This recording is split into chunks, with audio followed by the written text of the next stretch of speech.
Termino de leerte El hombre en busca de sí mismo de Rollo May. Tercera parte, Las metas de la integración, capítulo 8, El hombre, el que trasciende el tiempo. No importa cuál sea la época. La discusión que desarrollaremos en este capítulo nos lleva a concluir que en el nivel más profundo, la cuestión de la época en que vivamos es irrelevante.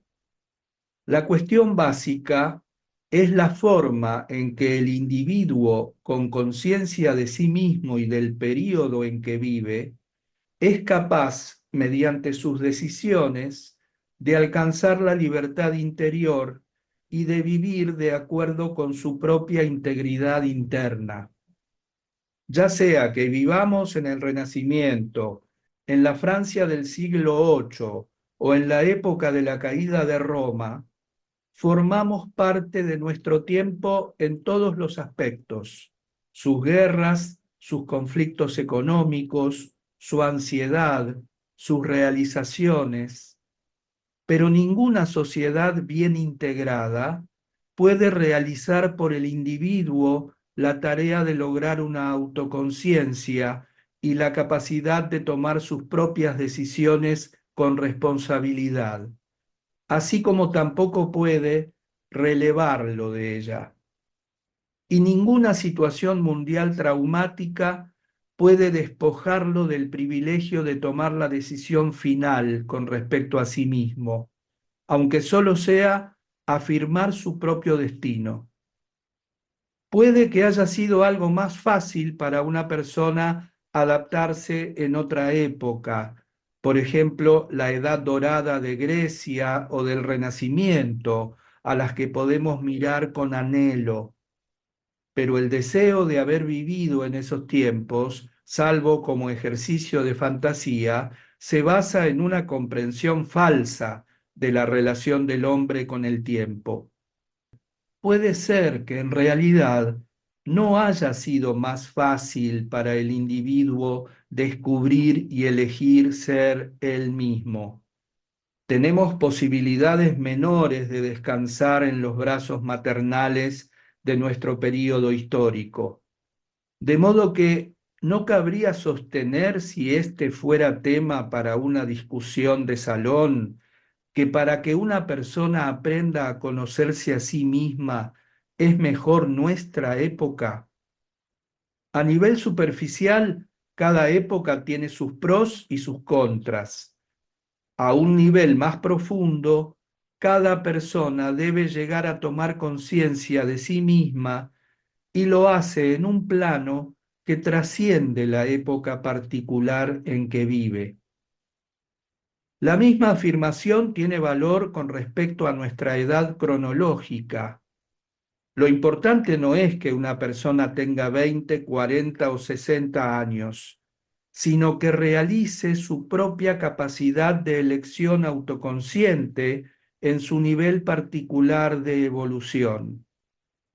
Es por eso que un niño sano de 8 años, como todos hemos notado, puede tener más de persona que un adulto de 30 que sea neurótico. No es que sea más maduro en edad cronológica, ni que pueda hacer lo que hace un adulto, ni que se baste a sí mismo, pero lo es en la medida en que juzguemos la madurez por la honestidad de las emociones, por la originalidad y por la capacidad para realizar elecciones en asuntos adecuados a su grado de desarrollo. La afirmación que hace un individuo de 20 años, comenzaré a vivir cuando tenga 35, tiene una base tan falsa como la del que a los 40 o 50 años se lamenta de que no puede vivir porque ha perdido su juventud.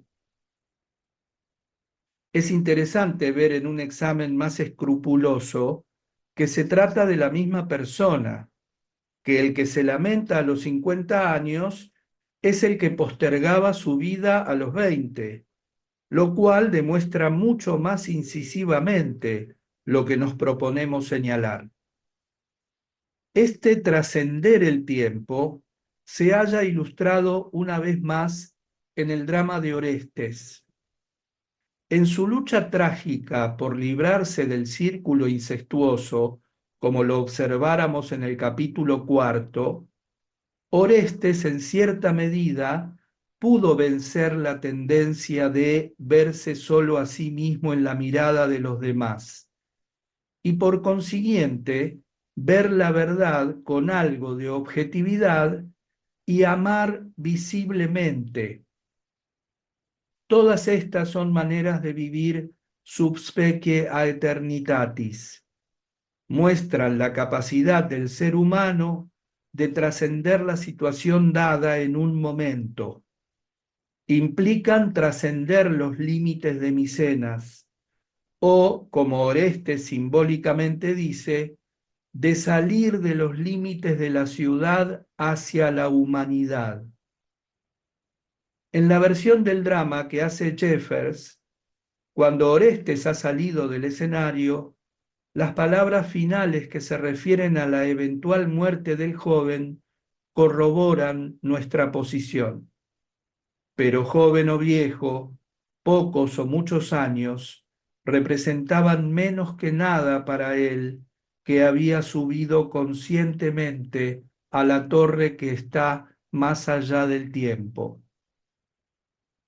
La tarea y la posibilidad del ser humano consisten en trasladarse en su situación original como una parte no pensante y sin libertad de la masa, sea esta su temprana existencia real como feto o su permanencia simbólica a la masa en una sociedad conformista y autómata, es decir, trasladarse del vientre atravesando el círculo incestuoso que está solo a un paso del vientre, mediante la experiencia del nacimiento de la autoconciencia, la crisis del crecimiento, las luchas, elecciones y avances de lo conocido a lo desconocido, siempre hacia una conciencia más amplia de sí mismo y por lo tanto hacia una mayor libertad y responsabilidad,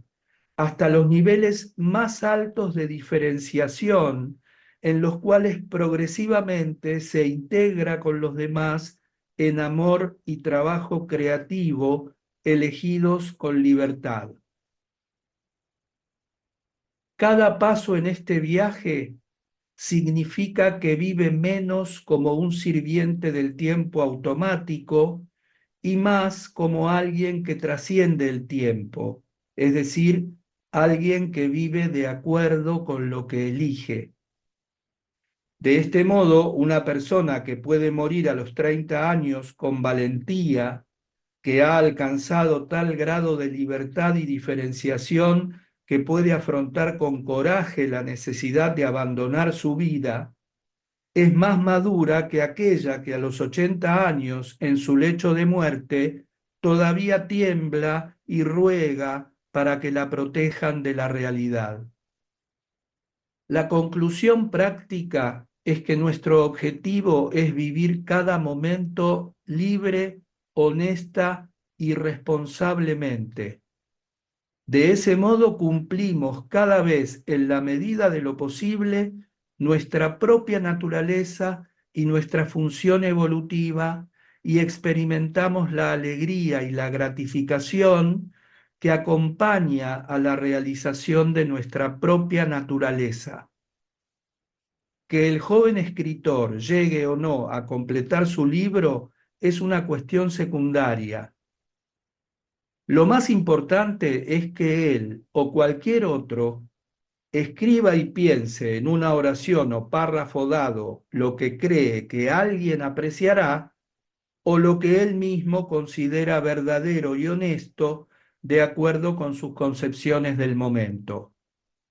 Es cierto que el joven esposo no puede estar seguro de la relación con su esposa de aquí a 5 años, pero ¿acaso en los mejores periodos históricos alguien pudo estar seguro de vivir la semana o el mes próximos?